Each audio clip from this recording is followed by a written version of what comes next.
Si vous voulez faire partie du top 1%, il va falloir dépasser 99% de la population. Et surprise, pour le faire, il ne suffit pas d'avoir des objectifs, des bonnes habitudes, d'être discipliné et de travailler dur. Non, ces conseils que vous entendez jour après jour, vidéo YouTube après vidéo YouTube, ne suffisent pas. Si c'était le cas, vous seriez déjà riche. Il n'existerait pas de milliardaires comme Warren Buffett, qui ont de très mauvaises habitudes de santé et de productivité. Jeff Bezos, l'homme le plus riche du monde, ne se réveillerait pas tranquillement à 9 h du matin. Et il n'existerait pas une ribambelle de milliardaires qui disent ne jamais avoir eu l'objectif d'être extrêmement riche. Je sais, c'est étonnant, mais il existe énormément d'exemples de personnes qui n'ont pas suivi les conseils que l'on peut voir tous les jours sur Internet et qui pourtant ont réussi à atteindre un énorme niveau de succès. Voyez-vous, je suis convaincu que devenir riche, c'est comme une énorme compétition. C'est une énorme course. Et pour réussir, il faut franchir la ligne d'arrivée avant l'extrême majorité de la population. Le truc, c'est qu'il existe deux manières d'arriver en tête de la course. La première, c'est d'être le meilleur pilote dans la meilleure voiture. Et c'est en général la stratégie que la plupart des gens vont adopter. Ils vont essayer d'être les meilleurs en productivité, d'être les meilleurs en business, d'avoir la plus grande discipline et les meilleures habitudes. Mais bon, cette stratégie, elle est extrêmement dure parce qu'on est en compétition avec des millions de personnes. Du coup, je me suis mis à chercher une autre stratégie. Et j'ai découvert que dans le business, comme dans une course, il existe en fait des raccourcis. On peut, si on cherche bien, trouver quelques techniques, quelques stratégies contre-intuitives qui nous permettent de franchir la ligne d'arrivée en avance sans avoir travaillé plus dur ou être plus talentueux que les autres personnes. Dans cette vidéo, on va explorer 6 stratégies. Et ces stratégies, elles sont toutes surprenantes. En effet, quand quelque chose est logique, quand quelque chose est populaire, tout le monde est déjà en train de le faire. C'est logique que si on travaille plus dur, on a plus de chances de réussir. C'est logique que faire preuve de discipline va augmenter nos chances de succès. Tout le monde le comprend, tout le monde le sait, et donc tout le monde le fait. Dans cette vidéo, on va chercher à trouver des raccourcis. Et ces raccourcis, ils sont cachés. Ils sont cachés de deux manières différentes. La première, c'est qu'ils sont contre-intuitifs. C'est des choses qui ont l'air fausses, mais qui sont en fait vraies. Et c'est pour ça que la majorité des gens ne les appliquent pas. Ces raccourcis, ils sont aussi cachés parce qu'ils sont impopulaires. Ils vont à l'encontre de ceux qu'on entend tous les jours dans les vidéos YouTube, qu'on lit dans les livres. Et c'est encore une fois pour ça que très peu de personnes sont en train de les emprunter. Dans cette vidéo, j'ai donc pris du temps et j'ai répertorié 6 raccourcis contre-intuitifs qui vont vous permettre d'arriver en tête de course et cela même sans travailler plus dur que les autres. On voit tout ça ensemble, allez, c'est parti. L'investisseur que j'admire probablement le plus se nomme Peter Thiel. C'est la première personne à investir dans Facebook. Il investit 200 000 $ et convainc Mark Zuckerberg de venir à la Silicon Valley.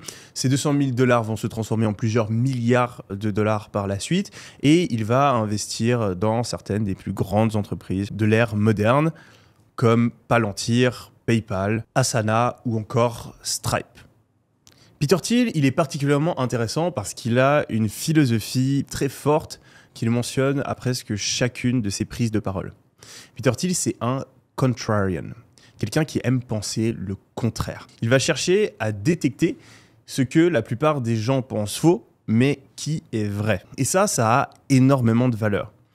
Aujourd'hui, si on pense la même chose que tout le monde et qu'on a raison, on a des résultats moyens. C'est ce que font la plupart des gens. Ils se calquent sur la pensée générale et ils vont suivre ce qu'on dit dans les médias ou alors ils vont suivre ce qu'on dit sur les chaînes complotistes. Ils vont trouver un camp et ils vont tout simplement se ranger dedans et suivre une idéologie. Il existe d'autres personnes qui font preuve de plus de libre arbitre et qui vont se forger leurs propres avis, mais malheureusement, ces personnes-là, souvent quand elles pensent quelque chose qui est contraire à ce que pense la société, eh bien, ils vont penser quelque chose de faux. Finalement, il existe des personnes qui arrivent à être contrariennes et qui arrivent à trouver des choses que la plupart des gens ne pensent pas, mais qui sont vraies. Et ça a énormément de valeur. Mais c'est aussi très difficile à trouver. Eh bien, je me suis bien creusé la tête et j'en ai trouvé quelques-unes par rapport au fait de gagner de l'argent, devenir riche et lancer un business. Le premier truc, c'est que l'idée, c'est plus important que l'exécution. Vous avez probablement entendu des dizaines de fois la phrase inverse. Les idées, ça vaut rien, ce qui compte, c'est l'exécution. Et je l'ai même probablement dit plusieurs fois. Parce que c'est quelque chose qu'on entend souvent dans le domaine de l'entrepreneuriat, mais je pense que c'est complètement faux. Premièrement, parce qu'il existe plein d'entrepreneurs qui sont pas meilleurs que la moyenne, mais qui ont eu des résultats incroyables simplement parce qu'ils étaient au bon endroit au bon moment. Ça m'est arrivé plein de fois de rencontrer des entrepreneurs qui avaient fait des millions, voire même des dizaines de millions, voire même encore plus, et qui au final étaient pas vraiment meilleurs que d'autres entrepreneurs que je connaissais qui n'avaient pas encore eu de succès dans le business ou alors un succès très limité. Ça fait longtemps que j'ai cette intuition et cette intuition a été confirmée il y a quelques années quand je suis tombé sur cette vidéo qui explique qu'après avoir analysé des dizaines de startups, le critère qui était responsable de la majorité des succès des startups, à 42%, était le timing. Rendez-vous compte, le fait de lancer le bon business dans la bonne industrie au bon moment, c'est presque 50% du succès. Alors bien sûr, vos compétences en tant qu'entrepreneur vont aussi avoir un grand impact. Je suis convaincu que le meilleur entrepreneur au monde, Elon Musk par exemple, il peut se lancer avec un timing de merde et il va quand même faire des milliards. Je suis aussi convaincu qu'un entrepreneur vraiment mauvais, vous lui donnez la meilleure idée avec le meilleur timing du monde et il va rien faire du tout. Mais si on part du principe que vous êtes un entrepreneur dans la moyenne, eh bien, si vous avez une mauvaise idée avec un mauvais timing, vous allez échouer lamentablement. Et si on vous met avec les mêmes compétences, la même détermination, le même réseau, le même entourage, etc., mais que cette fois-ci, vous avez une bonne idée avec un bon timing, eh bien, vous pouvez faire des millions. Ça a l'air évident, mais c'est pas vraiment les conseils qu'on trouve sur Internet. On vous dit de prendre n'importe quelle idée et qu'en travaillant assez dur, vous allez réussir. Mais c'est pas vrai. Avoir une bonne idée, c'est la chose qui va le plus influencer votre succès. Si vous étiez lancé dans l'immobilier à Dubaï en 2017, eh bien, même si vous étiez extrêmement nul, vous avez normalement gagné de l'argent. Si vous êtes lancé dans les cryptos en 2017, même si vous êtes un très mauvais investisseur, vous avez probablement gagné de l'argent. Si vous avez commencé à créer du contenu sur TikTok en 2020, eh bien, vous avez probablement gagné plusieurs milliers, plusieurs centaines de milliers d'abonnés, même si vous n'êtes pas le meilleur créateur au monde. Du coup, c'est important de se poser la question: qu'est-ce qui fait une bonne idée et qu'est-ce qui fait un bon timing? C'est une des questions les plus importantes que vous pouvez vous poser dans le business. Mais il existe très peu d'informations par rapport à ça et presque personne n'en parle, ce que je trouve très étonnant. Du coup, qu'est-ce que c'est une bonne idée? Eh bien, je vais commencer par un premier critère qui est aussi un petit peu contre-intuitif, c'est qu'une bonne idée, ça n'existe pas vraiment. Ce qui existe, c'est des bonnes idées par rapport à une personne et par rapport à un timing. Donc, comment est-ce qu'on fait pour savoir qu'une idée de business est adaptée à notre personne, à notre personnalité? Eh bien, je pense qu'il faut construire un business autour de ce qu'on aime et autour de là où on est fort. J'ai changé d'avis récemment sur le sujet. De base, moi, je suis plutôt team discipline, en mode si on doit faire quelque chose qu'on n'aime pas faire, si on doit faire quelque chose dans lequel on n'est pas bon, eh bien, il faut se forcer, il faut se former, et puis qu'avec le temps, eh bien, on arrivera à surmonter tous les obstacles. Fondamentalement, je suis toujours d'accord avec cet avis-là, mais ce que j'ai réalisé avec le temps, c'est que le taux de réussite était plus élevé quand on faisait quelque chose qu'on aimait. C'est possible de se former, c'est possible d'apprendre à faire quelque chose dans lequel on n'est pas doué de base, mais c'est extrêmement difficile. Du coup, s'il existe un moyen de lancer un business en se concentrant sur ses forces, eh bien, il vaut mieux le suivre parce que ça va maximiser nos chances de réussite. Alors, comment est-ce qu'on fait pour savoir ce qu'on aime et comment est-ce qu'on fait pour savoir là où on est fort? C'est souvent un petit peu flou et c'est pour ça que je vous propose d'inverser le problème. Au lieu de se concentrer sur là où on est fort, on va essayer d'éviter là où on est vraiment pas bon.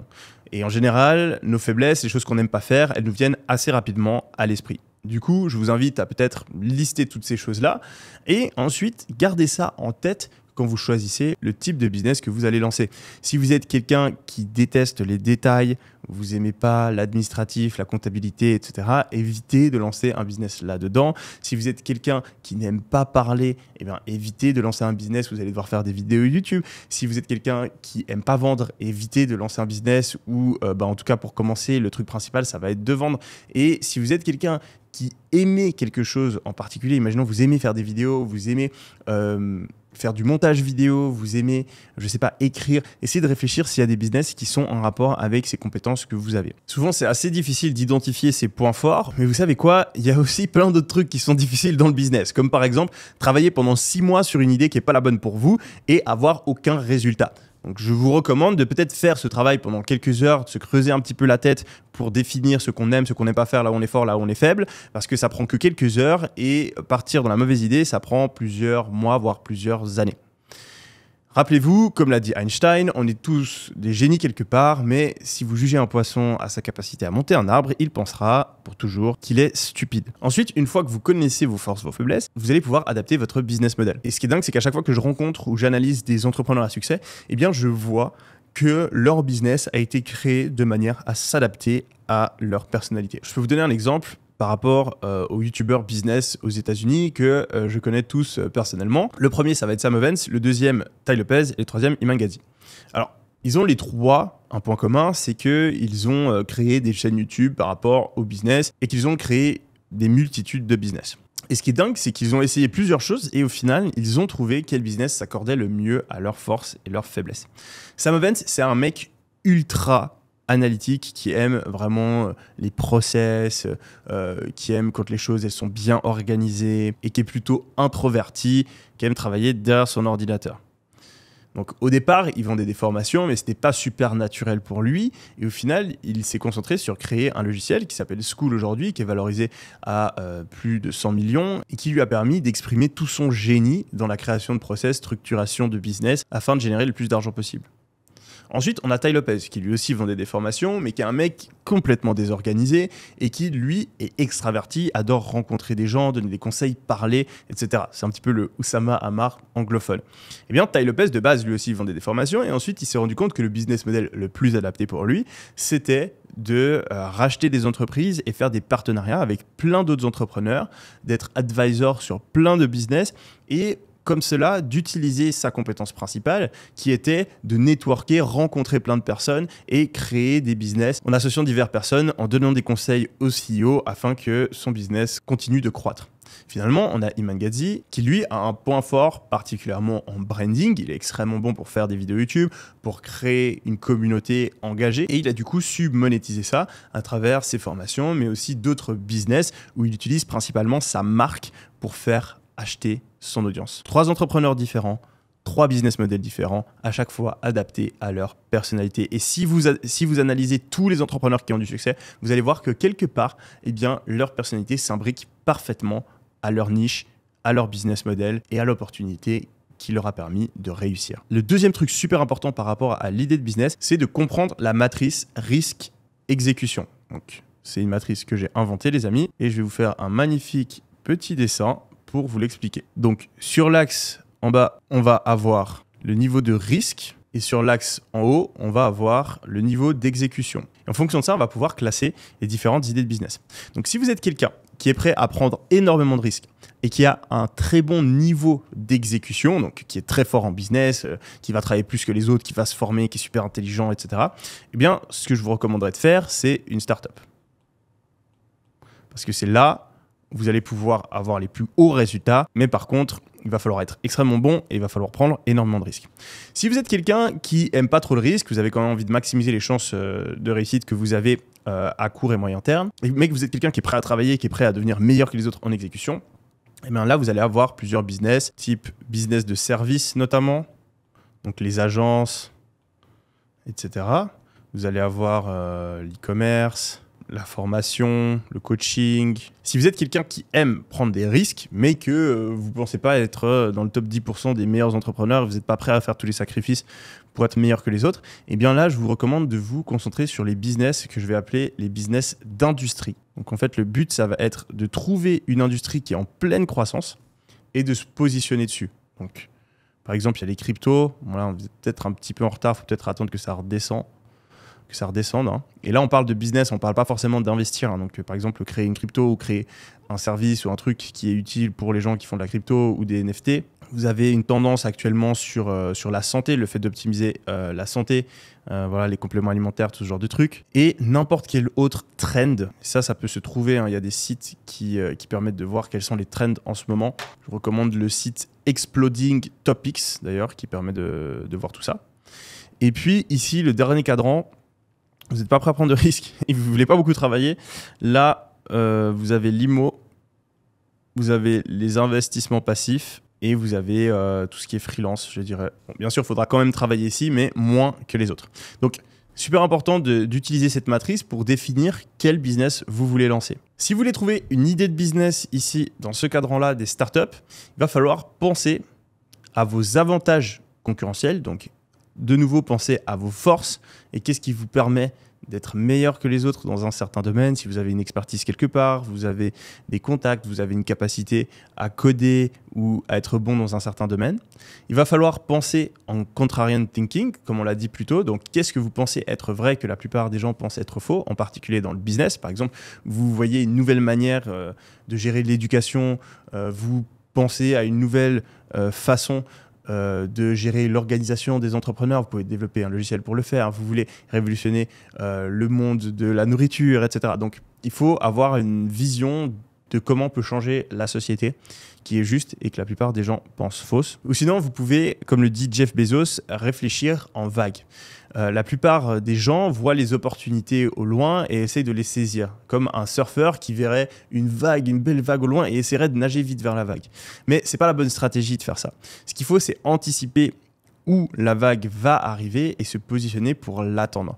Du coup, au lieu de se dire « Ah oui, il y a l'IA, il y a la crypto qui marche en ce moment » et de courir foncer dessus, si vous voulez faire une startup, eh bien, vous devez être en avance, vous devez réfléchir à quels seront les gros changements sociétaux, quels seront les gros changements technologiques sur les prochaines années et commencer déjà maintenant à construire une entreprise dans cette industrie.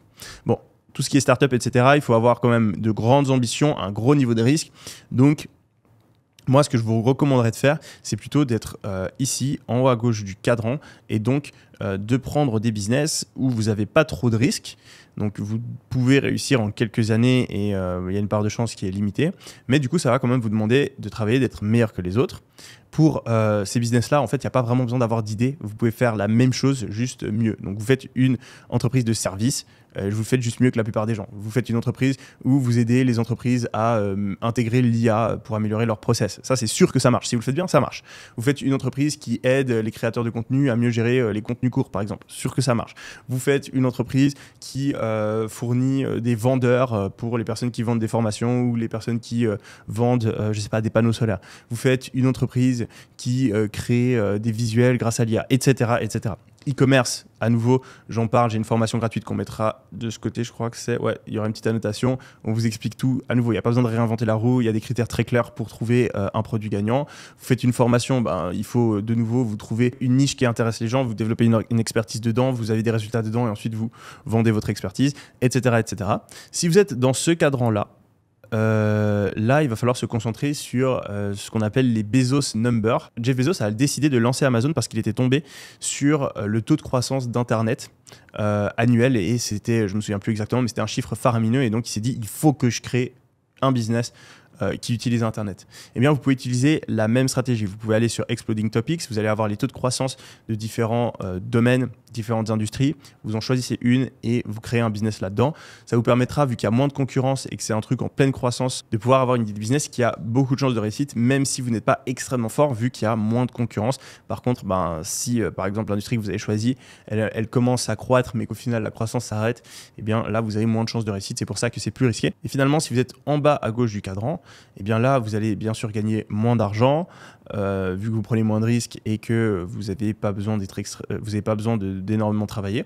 Mais ça va quand même vous permettre soit d'investir ce que vous gagnez, soit de remplacer votre travail en investissant dans l'immobilier, par exemple. Vous allez juste vous former, faire la même chose en boucle, trouver des bonnes affaires, les retaper si vous voulez, ou même pas forcément, trouver un prêt à la banque et trouver des locataires.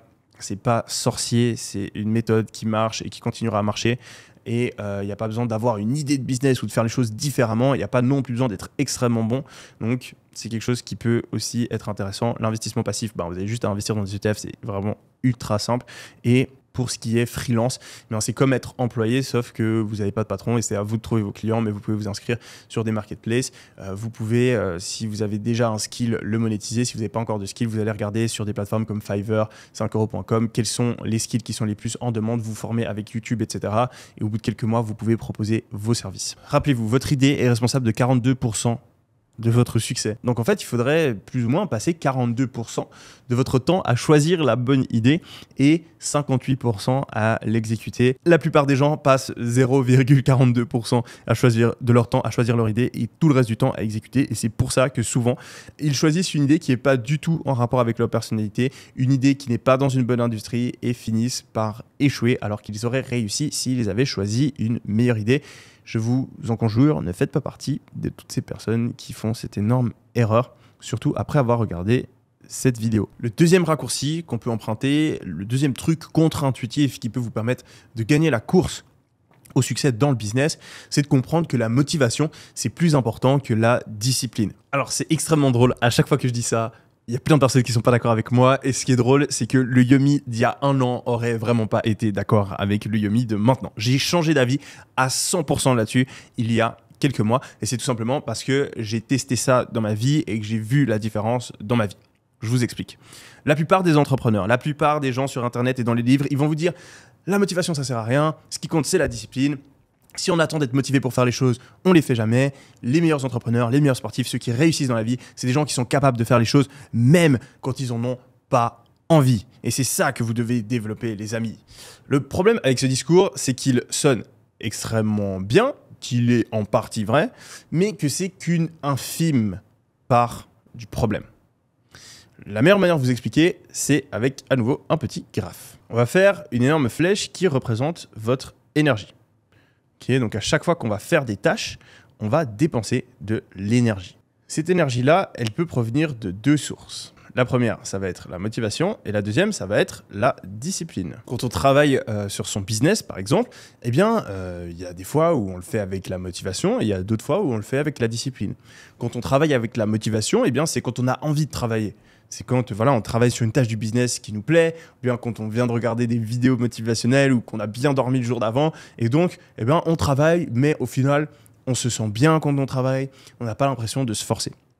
Puis, il y a des fois où on n'a vraiment pas envie de faire quelque chose, ou alors on est fatigué, c'est la fin de la journée, on n'a plus d'énergie. Et là, vraiment, on va se forcer, on ne va pas avoir envie, mais on va le faire quand même. Et si on analyse un petit peu, et qu'on regarde n'importe quelle personne qui réussit dans la vie, on va se rendre compte que la plupart du temps, quand ils travaillent, c'est parce qu'ils sont motivés.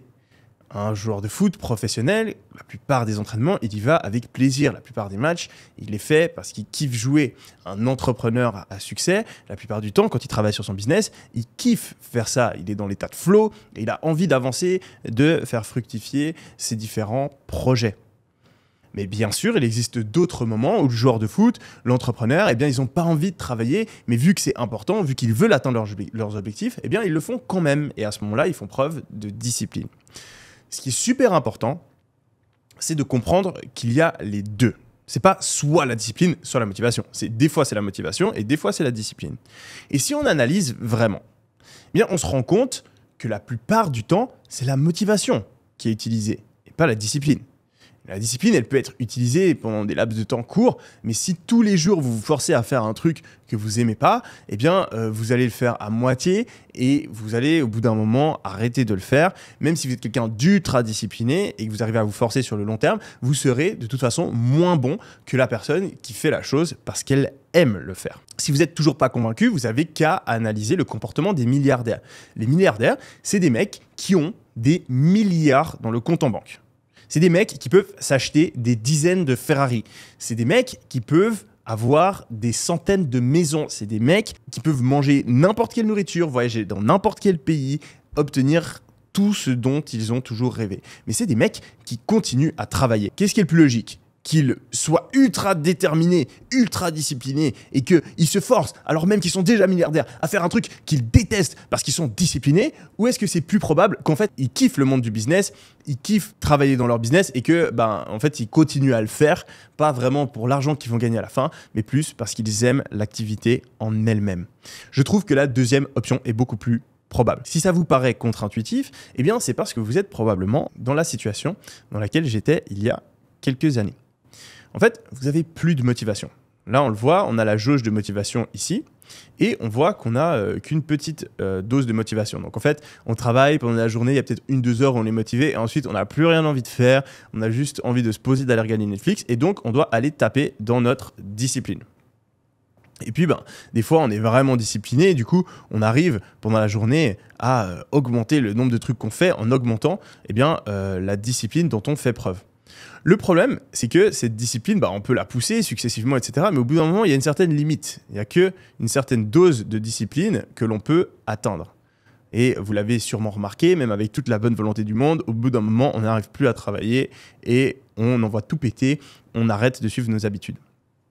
Le problème, c'est qu'on utilise la discipline et que la discipline, elle est limitée parce qu'elle dépend de notre volonté. Ce qui m'aide, moi, à visualiser ça, c'est de voir la discipline comme la volonté, comme une réserve de dopamine.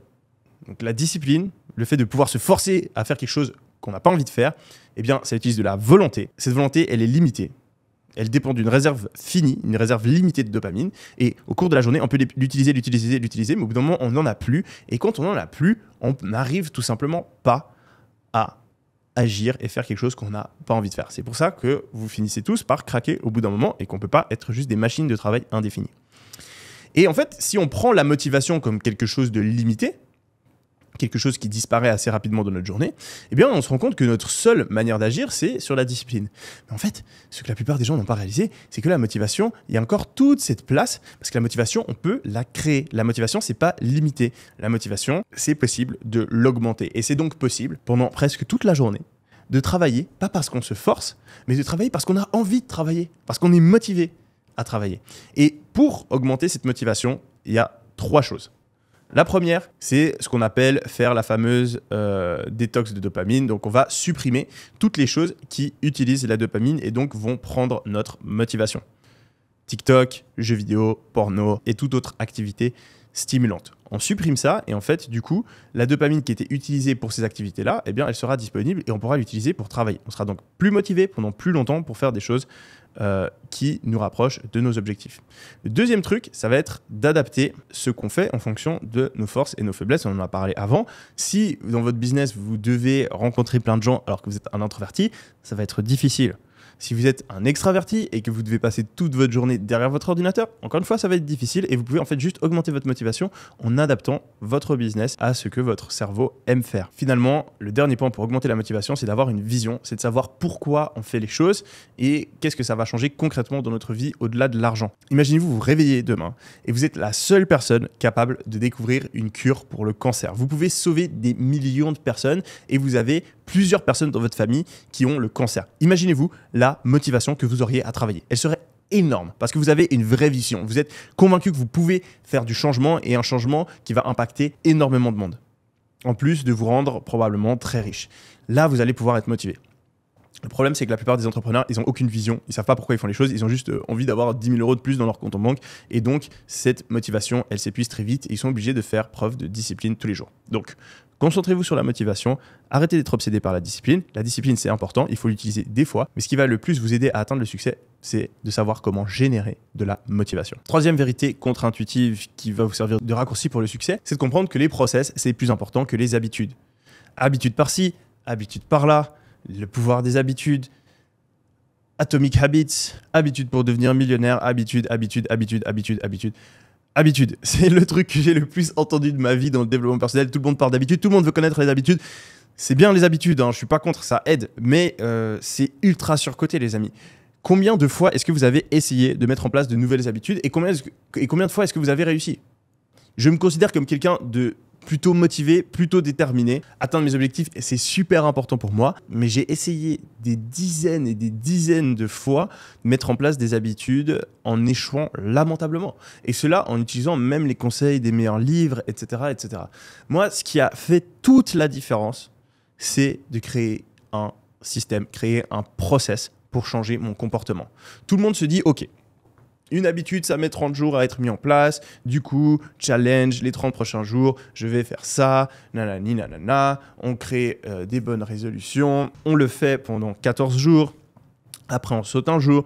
On réessaye. Et puis, au final, à la fin du mois, on a plus ou moins abandonné notre habitude. Si ce n'est pas le cas, on a peut-être réussi plus ou moins pendant 30 jours. Mais voilà, 3 mois plus tard, l'habitude est à nouveau tombée à l'eau. Ce problème-là, ça fait plusieurs années que je ne l'ai plus parce que j'ai créé un process pour changer mon comportement. J'ai un fichier dans lequel je traque toutes mes habitudes où je mets un 1 quand je réussis, je mets un 0 quand je réussis pas, j'ai une moyenne et ensuite je me donne des récompenses ou des punitions en fonction de l'atteinte ou non de la moyenne. Je mets aussi mon ego en jeu parce que je le partage en ligne ou je fais des paris avec mes potes. J'en ai déjà parlé plusieurs fois, on mettra le lien du système de tracking d'habitude si vous voulez en dessous.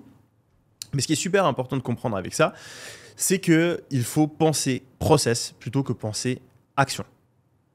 Parce que ce process-là, il fonctionne pour mes habitudes, mais les process, ça fonctionne pour tout. Il n'y a pas que moi qui l'ai découvert. Une des plus grandes entreprises du monde, McDonald's, on a fait la clé de sa réussite. Aujourd'hui, vous pouvez aller dans presque n'importe quel McDo dans le monde entier et vous allez avoir le même Big Mac. Il va avoir le même goût.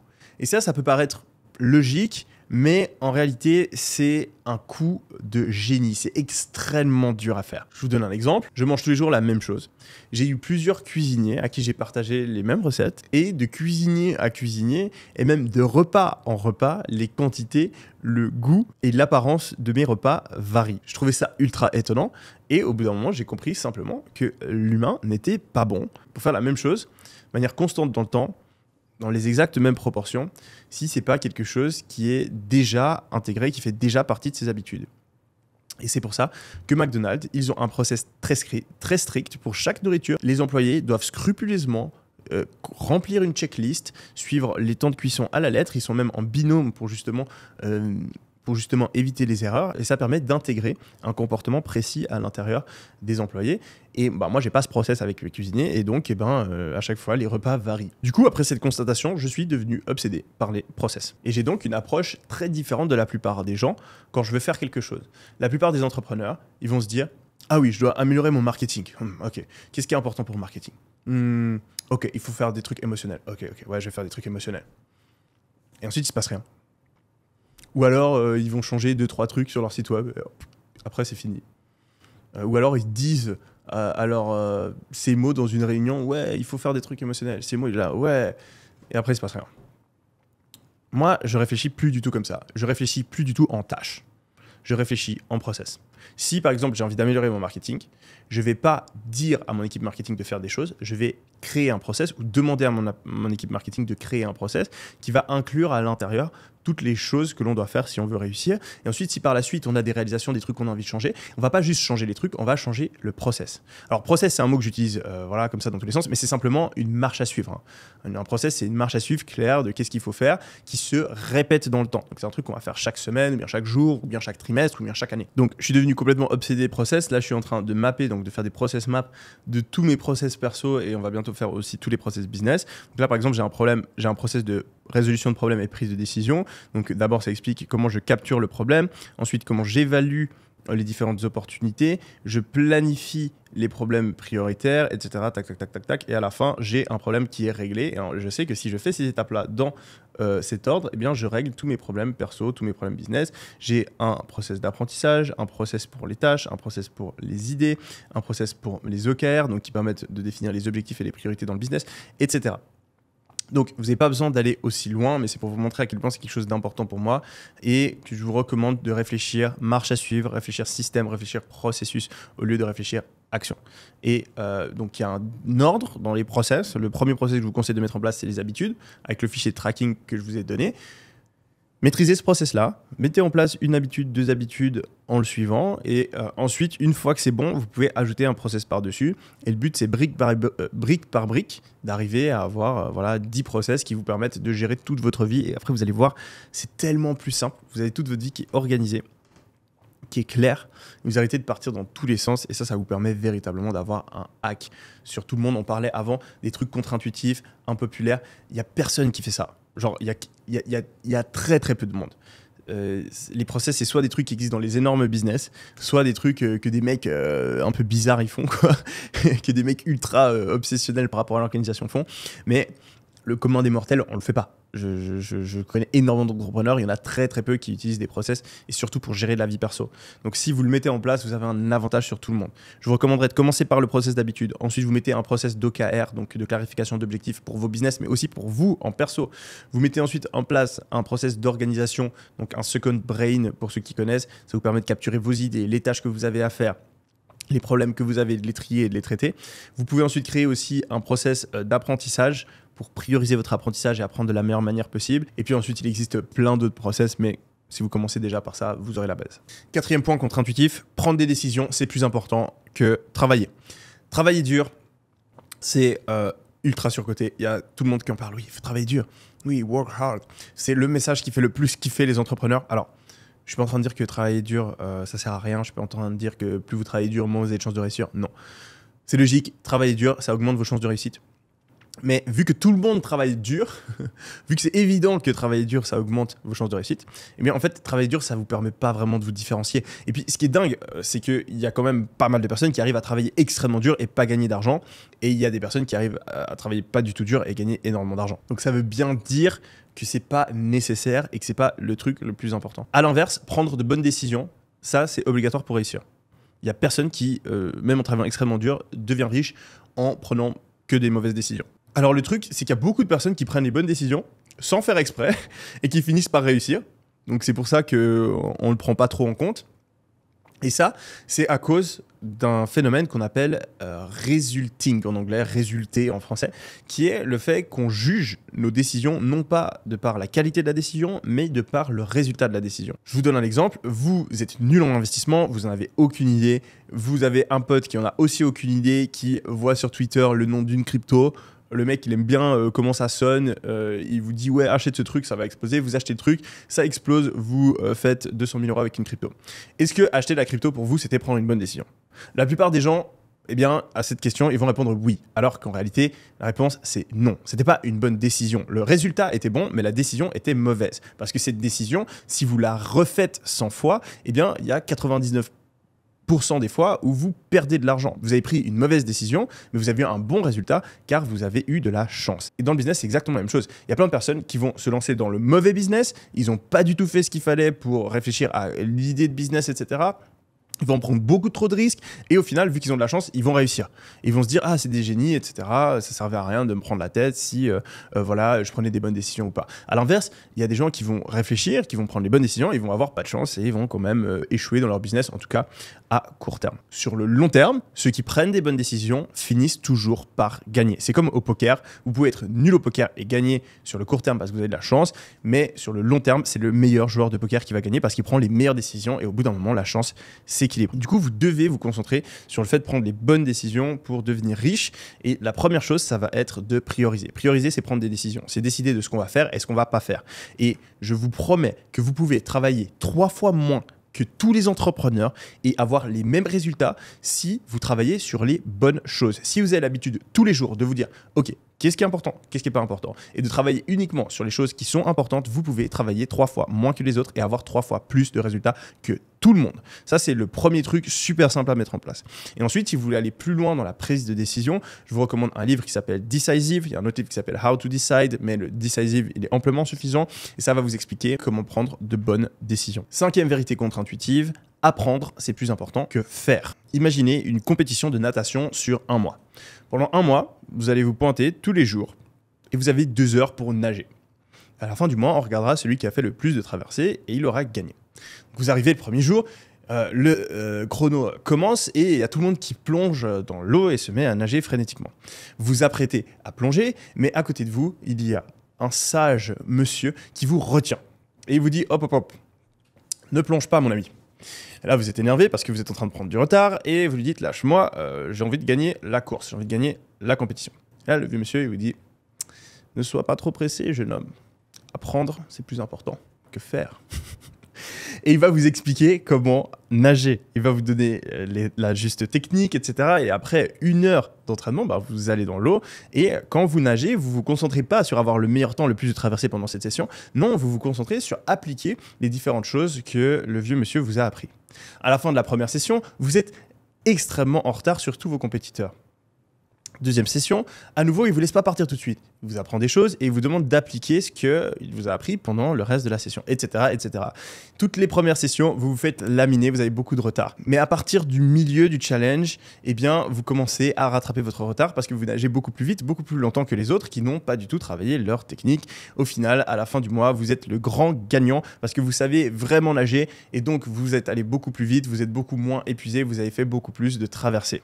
Eh bien, dans le monde du business, c'est la même chose. Il y a tout le monde qui veut faire, tout le monde qui veut gagner de l'argent, tout le monde qui veut travailler. Il n'y a personne qui veut apprendre, alors que apprendre, c'est ce qui va véritablement vous permettre de gagner de l'argent et d'en gagner beaucoup plus sur le long terme.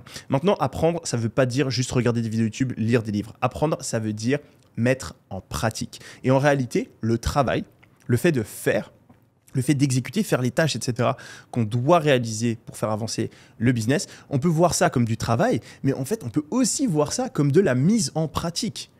Quand on travaille, on peut apprendre. Si vous voulez devenir joueur de foot professionnel, aller à l'entraînement, c'est pas faire, c'est pas travailler, mais c'est apprendre, c'est s'entraîner. Eh bien, si vous voulez devenir un champion du monde dans la compétition du business, eh bien, quand vous travaillez sur votre ordinateur, il ne faut pas voir ça comme du travail, il ne faut pas voir ça comme faire, il faut voir ça comme de l'apprentissage. Si par exemple, vous voulez améliorer votre productivité, eh bien, vous allez avoir des sessions de travail et le but, ça va être d'être le plus productif possible et de mettre en place les différentes choses que vous avez appris dans votre livre de productivité.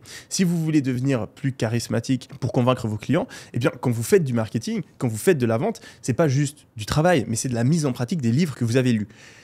Si vous arrivez à avoir ce changement d'état d'esprit et du coup de concentrer et du coup d'avoir comme objectif ultime d'apprendre et de mettre en pratique plutôt que de faire, vous progresserez beaucoup plus vite et comme notre nageur du début, vous finirez la course bien devant. Sixième raccourci, sixième vérité contre-intuitive, douter, c'est mieux que d'avoir confiance en soi. Il existe des milliers de vidéos qui vous disent d'avoir confiance en vous, d'oser lancer votre business, de ne pas laisser les doutes vous envahir, de ne pas laisser les gens vous mettre le doute. Bien que ce message soit vrai en partie, eh bien, il faut vraiment le nuancer. Parce que je pense que la confiance en soi peut être vraiment problématique. Ce qui est important, c'est d'agir. Si vous avez des doutes ou un manque de confiance en vous qui vous empêche d'agir ou qui vous fait agir à moitié, eh bien, il va bien sûr falloir surmonter ça. Mais ce qui est marrant, c'est que beaucoup de gens manquent de confiance en eux quand il s'agit d'agir, mais ils ont beaucoup trop confiance en eux quand il s'agit de juger ou d'apprendre. En effet, il y a ce qu'on appelle le fameux effet Dunning-Kruger, qui dit que plus on est incompétent, plus on se pense compétent. Tout le monde surestime ses capacités, et en particulier dans les domaines où on n'a pas d'expertise. Donc si aujourd'hui vous n'avez pas beaucoup d'argent, mais que vous voulez devenir riche, j'ai une nouvelle pour vous, vous n'êtes pas expert dans le domaine de la richesse. Absolument pas. Sinon vous seriez riche. Et ce qui est marrant, c'est que je sais que la plupart d'entre vous qui ont entendu cette phrase, ils se sont dit « ouais, c'est vrai que la plupart des gens qui pensent savoir comment l'argent ça fonctionne, en fait, ils n'en ont aucune idée. » Et ce qui est marrant, c'est que toutes ces personnes-là, eh bien, elles sont tombées la tête la première dans l'effet de Dunning-Kruger. C'est pas que les autres qui sont victimes de cet effet-là, c'est tout le monde.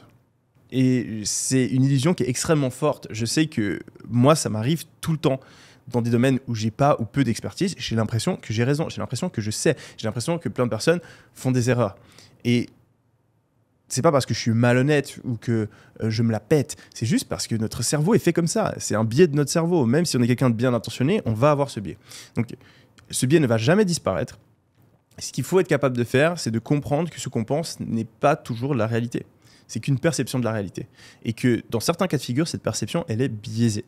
Et en particulier dans les domaines où on n'a pas d'expertise. L'expertise, c'est pas ce qu'on pense savoir, c'est pas le nombre d'heures qu'on a passé à lire un livre, c'est les résultats qu'on a.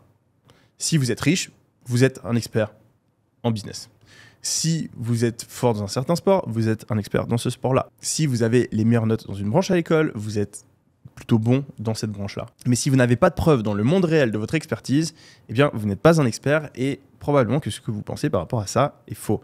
Donc, c'est pour ça qu'il faut avoir un certain niveau de doute par rapport à vos jugements, par rapport à vos avis et par rapport à votre capacité à apprendre. Si vous n'avez pas de preuves dans le monde réel que vous êtes expert dans quelque chose, vous devez être humble, vous devez mettre un petit astérix à côté de vos avis et donc être capable de vous former dans ces domaines-là. Ça, c'est très difficile, ça demande d'être prêt à changer d'avis, d'être ouvert d'esprit, d'être prêt à se remettre en question. Vu que c'est quelque chose de difficile, vu que c'est quelque chose de contre-intuitif, énormément de personnes ne vont pas le faire, elles ne vont donc pas apprendre, elles vont penser qu'elles sont un 9 sur 10 dans un certain domaine, mais le problème c'est que quand on est un 9 sur 10 ou quand on pense qu'on est un 9 sur 10, quand on pense qu'on est un 10 sur 10, eh bien on arrête d'apprendre et donc on se fait dépasser par tout le monde. Je l'ai vu des dizaines de fois arriver à des potes entrepreneurs et à moi-même. Je réalise que je suis ignorant dans plein de trucs, j'apprends, mes business explosent. Ensuite, vu que j'ai eu beaucoup de succès en peu de temps dans un certain domaine, je crois que j'ai tout compris, donc j'arrête d'apprendre, je me fais rattraper, mes résultats baissent, jusqu'à la prochaine fois où je réalise qu'en fait je suis con et qu'il y a encore beaucoup de choses à apprendre, je suis de nouveau humble, j'apprends, je réexplose, etc. Et donc j'ai ces cycles de progression et de stagnation à cause du fait que je prends confiance en moi, j'arrête d'avoir le doute et donc d'être humble face à l'apprentissage. Si aujourd'hui vous n'avez pas les résultats que vous voulez, ayez le doute, comprenez que vous avez des croyances fausses, remettez-vous en question, apprenez des personnes qui ont plus de résultats que vous et c'est uniquement comme ça que vous pourrez atteindre le succès et dépasser 99% des gens. Je trouve ça fascinant qu'au final, les personnes qui réussissent, c'est pas les meilleurs pilotes, c'est pas les personnes les plus déterminées ou les personnes les plus intelligentes, c'est les personnes qui trouvent les raccourcis. Et dans une ancienne vidéo, j'avais parlé de pourquoi il existait des personnes plus bêtes que vous qui faisaient des millions et qui étaient en train de vous dépasser. Si cette vidéo vous intéresse, je vous invite à cliquer dessus. Elle sera juste ici. Et on se retrouve très prochainement. C'était Yomi. Allez,